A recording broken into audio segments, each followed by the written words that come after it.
नमस्कार दोस्तों, काबिल न्यूज़ में आप सभी का स्वागत है। और बिहार में जो सबसे बड़ी वैकेंसी आने वाली है वो है बिहार दरोगा और सिपाही की वैकेंसी। कुछ दिन पहले नीतीश कुमार जी बीपीएससी के 75वीं वर्षगांठ में गए थे, तो वहां उन्होंने कहा कि हम 46,000 बीपीएससी की वैकेंसी देने वाले हैं। कुछ दिन पहले पेपर कट आया था कि 76,500 दरोगा और सिपाही की वैकेंसी आने वाली है। लेकिन कब तक आने वाली है, ऐसा कोई ऑफिशियल नोटिस अब तक कहीं भी जारी नहीं किया गया है। सिर्फ कयास लगाए जा रहे हैं। कुछ दिन पहले एक पेपर कट आया था कि जून में दरोगा की वैकेंसी का जो भी नोटिफिकेशन है रिलीज कर दिया जाएगा और अप्लाई होने लगेगा फॉर्म। लेकिन कितना आएगा, क्या आएगा, इस पर अभी कोई भी ऑफिशियल नोटिस नहीं आया है। और बिहार में सबसे ज्यादा तैयारी करने वाले छात्र दरोगा और सिपाही के हैं। इसी मुद्दे पर हम बात करने के लिए नवीन सर के पास आए हैं। सबसे पहले सर, स्वागत है आपका काबिल जी। बहुत बहुत आभार आपका। अच्छा सर, बिहार में अभी जो चल रहा है सर, सिर्फ और सिर्फ दरोगा और सिपाही की वैकेंसी पर ज्यादा छात्रों का फोकस है सर। बीपीएससी लेवल का भी तैयारी जो लोग करते हैं, जिनका भी हाइट होता है, दरोगा को जरूर अप्लाई करते हैं सर। और दरोगा जो है फर्स्ट चॉइस लगभग लड़कों का बन गया है बिहार में लगभग। तो वैकेंसी कब तक आने वाली है? बार बार कयास लगाया जा रहा है सर कि अब आएगी, अब आएगी। अब ऐसा सुनने में आ रहा है कि जून के फर्स्ट वीक में आएगा सर। आपको क्या लगता है सर? कुछ बातें ऐसी होती है ना कि आपको विश्वास करने की बात होती है। आपको आपके हाथों में वो चीज़ नहीं होती है। हम पढ़ा सकते हैं, स्टूडेंट से मेहनत करवा सकते हैं, लेकिन वैकेंसी कब देगी ये सरकार का काम है। तो इस पर हम कयास ही लगा सकते हैं, कन्फर्म नहीं कर सकते हैं। और बिहार की जो स्थिति है, चूँकि आगे इलेक्शन होना है, ये तो तय है कि वैकेंसी आना तय है।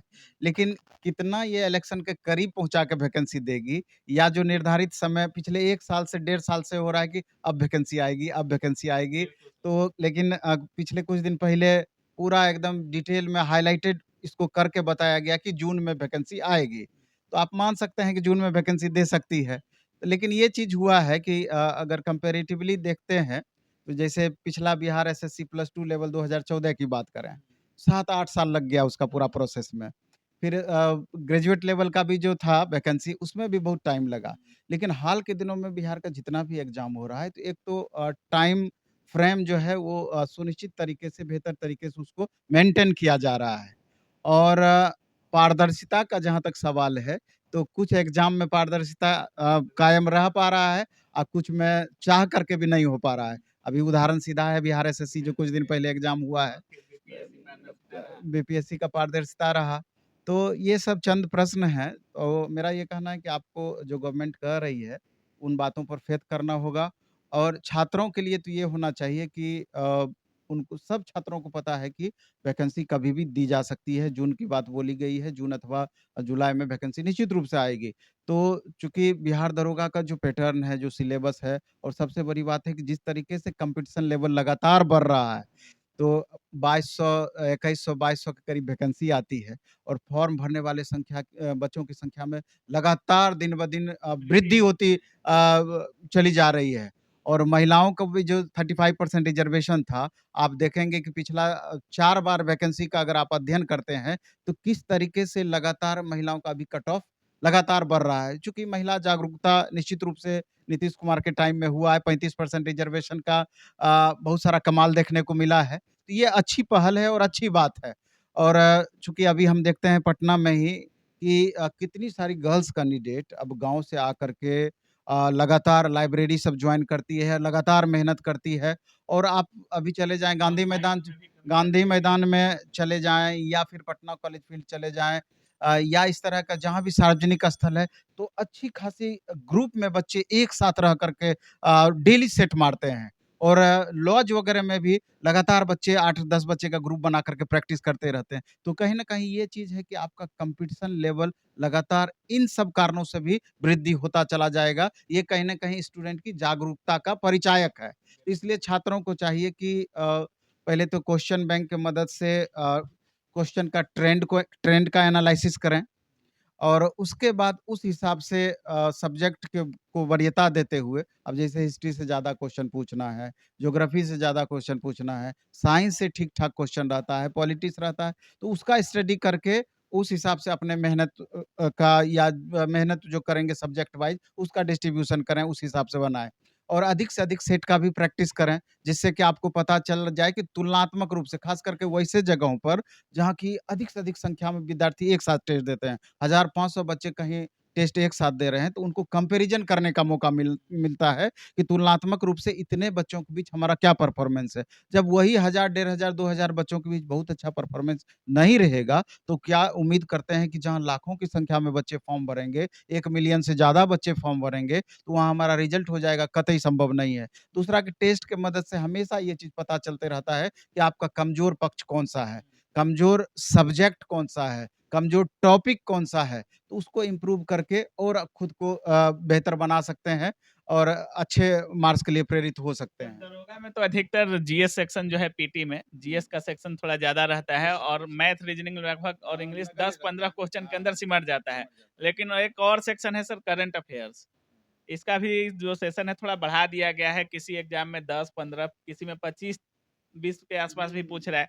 तो उसको किस तरह से प्रिपेयर करना है सर और जीएस पर भी थोड़ा फ़ोकस करना है? जैसे करंट अफ़ेयर्स अभी जितने भी एग्ज़ाम्स इस तरह के हो रहे हैं, सब में मुख्य भूमिका निभा रहा है और करंट अफ़ेयर्स और में भी कर्व मेकिंग हाँ, सब्जेक्ट है। बिल्कुल और करंट अफ़ेयर्स में भी देखेंगे 6 महीने से लेकर के पिछले डेढ़ साल तक का कम से कम करंट मैनेज हो रहा है। 6 महीने तक का आपका लगभग 60% करंट होगा, बाकी उसके पहले का लगभग 40% करंट होगा। तो करंट लगातार पढ़ने का चीज़ है।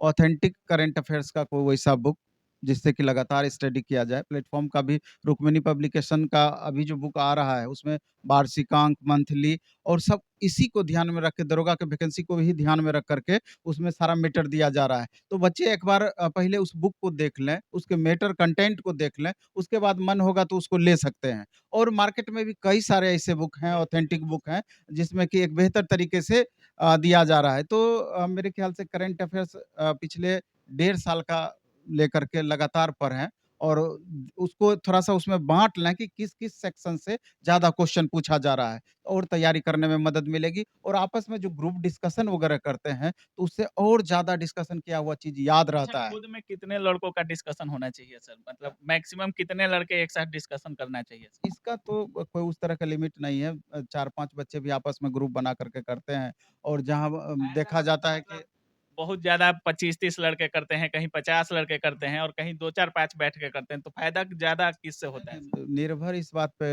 होता है कि जो मैक्सिमम बच्चे एक साथ बैठ कर के करते हैं तो उसमें जैसे टाइम बाउंडेशन या अनुशासन वाली बात, अनुशासन कितना आप मेंटेन रख पाते हैं। क्योंकि जितना अधिक बच्चे रहेंगे ना, फ़ायदा उतना ज़्यादा होता है। अच्छा। क्योंकि कॉम्पिटिशन लेवल भी बना हुआ रहता है, बच्चे भी एक्टिव ज़्यादा रहते हैं उस मोड में। 2-3-4 बच्चे में क्या होता है कि आपस में कर रहे हैं डिस्कशन, एक तो कंटेंट का थोड़ा-सा अभाव होता है और दूसरा होता है कि उसी बीच में कोई तीसरा आदमी आ गए, चौथा आ गए, डिस्टर्ब होने की संभावना मैक्सिमम रहती है। तो अगर इस तरह का स्वस्थ वातावरण में और अनुशासन के साथ अगर मैक्सिमम बच्चे एक साथ डिस्कशन करते हैं, तो मेरे ख्याल से वहाँ ज़्यादा फ़ायदा होगा। सर अगर जून में नोटिफ़िकेशन आता है, तो 1 महीना मान लीजिए टाइम देगा नहीं, फॉर्म नहीं, के लिए, टाइम तो जब हाँ, 1 महीना फॉर्म के लिए देगा और कम से कम 3 3 महीना महीना उधर एग्ज़ाम हाँ, के लिए। एग्ज़ाम के लिए। तो अभी से लगभग 4-5 महीना हो जा रहा है सर। तो 4-5 महीना में सर अभी सेट प्रैक्टिस ही करना है या अपने नोट्स को पढ़ना है या किसी बुक को अभी फ़ॉलो करके चलना है? अभी क्या करना चाहिए छात्र को? जैसे कि पढ़ने का तो क्या कहिएगा कि जितने ऑब्जेक्टिव टाइप्स बुक्स हैं, अब जैसे लुसेंट है, प्लेटफ़ॉर्म का भी अलग-अलग सेक्शन का अलग-अलग बुक्स है, बहुत अच्छा कंटेंट के साथ मटेरियल अभी तैयार किया गया है, सब बुक उपयोगी है। लेकिन हमको चाहिए कि अभी समय जब है आपके पास, तो एनसीईआरटी पैटर्न पर बेस्ड बुक एनसीईआरटी का बुक लेकर के जीएस का ख़ास करके हिस्ट्री हो गया, पॉलिटी हो गया, ज्योग्राफ़ी हो गया, तो और साइंस सेक्शन भी। तो एकदम लाइन बाय लाइन पढ़ने का प्रयास करें, 4-5 महीना टाइम ठीक है, रिवीजन के लिए भी बेस्ट है और बाकी लुसेंट वगैरह से रिवीजन करने का उससे प्रयास और करें। टेस्ट सीरीज़ का कितना क्वेश्चन बैंक 1 दिन में 1 टेस्ट अप्लाई करना है या कितना टेस्ट अप्लाई करना है? टेस्ट का सब दिन से अलग महत्व रहा है, तो मेरे ख्याल से अगर एक सेट डेली स्टूडेंट बना पाते हैं और से टेस्ट बनाने का ये मतलब नहीं होता है सेट बनाने का, मॉक टेस्ट देने का, खाली टेस्ट दिए, फिर दूसरे दिन टेस्ट दिए, तीसरे दिन टेस्ट बनाने का ये मतलब होता है कि अगर 100 क्वेश्चन पूछ रहा है, तो जो क्वेश्चन आपसे नहीं बनता है, उसका डिटेल डिस्कशन ज़रूर होना चाहिए। अगर डिस्कशन होगा तो इससे फ़ायदा ये होता है कि दूसरे दिन जब भी इस तरह का क्वेश्चन आपके सेट में मिलेगा, तो वो आपके स्कोर को प्रभावित करेगा, आपके स्कोर को बढ़ाएगा। और अगर आप डिस्कशन नहीं करते हैं, तो पता चलता है कि जहाँ पर अगर 50 मार्क्स आ रहा है, तो वही 45 से 55 के बीच में घूमते रहेगा, बहुत ज़्यादा इम्प्रूवमेंट देखने को नहीं मिलेगा। इसलिए अगर आप डेढ़ घंटे में 100 क्वेश्चन का सेट बनाते हैं, तो इसके अलावा डेढ़ घंटा कम से कम लगेगा उसका डिस्कशन करने में। इसलिए मेरा अपना ये मानना है कि जैसे ही सेट आप बनाएँ, जो क्वेश्चन आपसे नहीं बनता है, सब में पेंसिल से आप टिक आउट कर दें। आंसर में टिक नहीं मारना है, क्वेश्चन में टिक लगाना है और डेली इस तरह से आप करें और सैटरडे, संडे को स्पेशली आप रखें कि पूरा सप्ताह में जिस भी क्वेश्चन में हम टिक लगा के रखे हैं, तो सिर्फ़ उसका प्रैक्टिस हम करने का कोशिश करें कि इतने क्वेश्चन में जो हमसे नहीं बने थे, अब इसमें कितना सही हमसे हो पाता है। तो उसमें फिर ब्लू पेन से आप टिक लगा दें और फिर उसका आंसर आप देखें। तो इस तरीके से कोई भी चीज़ जब आप पढ़ते हैं, तो अगर 4 बार, 5 बार उसका रिवीजन कर पाते हैं, तो अधिक से अधिक दिमाग में आपका वो बात सेट हो पाता है। अच्छा सर, प्लेटफ़ॉर्म में अभी दरोगा का टेस्ट चल रहा है कि नहीं?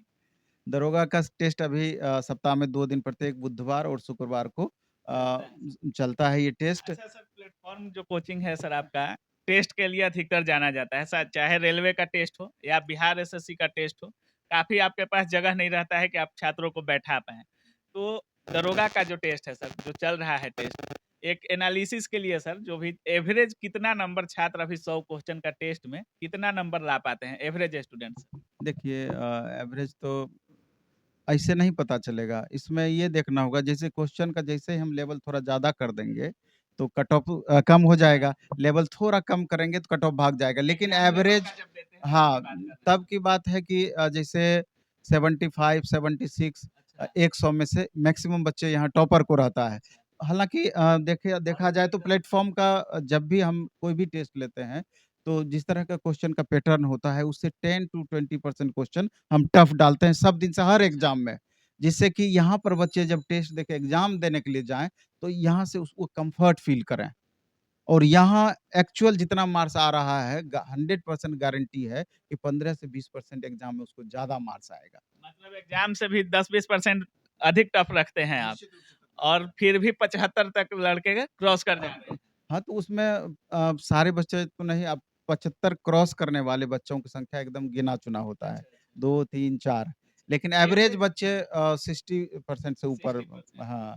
तो जैसा कि आप लोग देख रहे थे, काफ़ी अच्छा टेस्ट चलता है प्लेटफ़ॉर्म में और 60% जो है लड़के ला पा रहे हैं नंबर। कॉम्पिटिशन लेवल काफ़ी हाई होता जा रहा है और दिन पर दिन बढ़ता ही जा रहा है और बिहार में काफ़ी ऐसे छात्र हैं जो दरोगा उनका मेन मोटिव है कि हमको दरोगा ही बनना है सर। तो बाकी आपके मन में भी कोई सवाल हो, कोई सुझाव हो दरोगा को लेकर नवीन सर के से कुछ पूछना चाहते हैं, तो दोबारा भी हम सर से मिलेंगे। आप अपनी राय कमेंट सेक्शन में ज़रूर दीजिएगा। आप देख रहे थे काबिल न्यूज़। जय हिंद।